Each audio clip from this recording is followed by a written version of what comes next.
backing up what you're saying if parenting is included in the core curriculum in schools, then there would be fewer violent children. Schools, we're often told, should be preparing children for life in society. Someone else has made the point that, tech is a big issue as well. And someone said that big tech is hothousing teenage violence. I think there's quite a lot of truth in that. And Scott's messaged in saying, after 30 years in teaching and 16 in school leadership, I've seen a clear and worrying shift. Increasingly, fewer parents seem to want to take responsibility for their children's behaviour and development. There's a growing tendency to seek diagnosis as a way to explain poor behaviour and a lack of self-regulation rather than addressing the underlying issues. This week alone, we've been discussing the number of children arriving at primary school not yet toilet trained, with an expectation that schools will take on this role. At the same time, staff are facing unprecedented levels of anger and abuse from parents as well. So it's very, Lisa, it's really difficult, isn't it? Because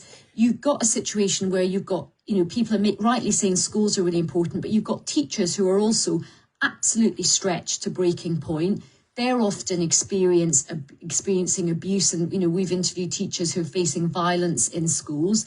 You've got parents who are having a difficult time as well. And lots of, teenagers being in their room, just watching things online that are probably not contributing to things, the rise of special educational needs as well. All of this is a very difficult mix, isn't it? It is. What we're talking about is two different things. We're talking about accountability of parents. This is what our teachers are screaming. This is what your listeners are screaming, that, parents need to take more accountability. But context matters too. So, for example, one of your listeners mentioned Google. When you Google mental health agencies, obviously you can find a whole host of them. But what happens after these parents contact these mental health agencies? Number one, they may not do psychological testing. The prices might be too high. Then the waiting lists are extremely long. So then parents contact their schools and they say, hey, I need an IEP, which is an individualized education plan. I would like testing.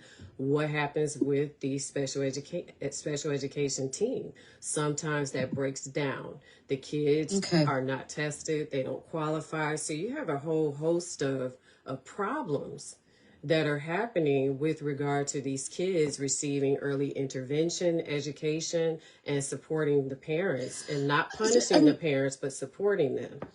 And Lisa, just to come back in there, you've obviously talked a lot about all the kind of state infrastructure, but just to go back to the parenting aspect of it, what advice would you give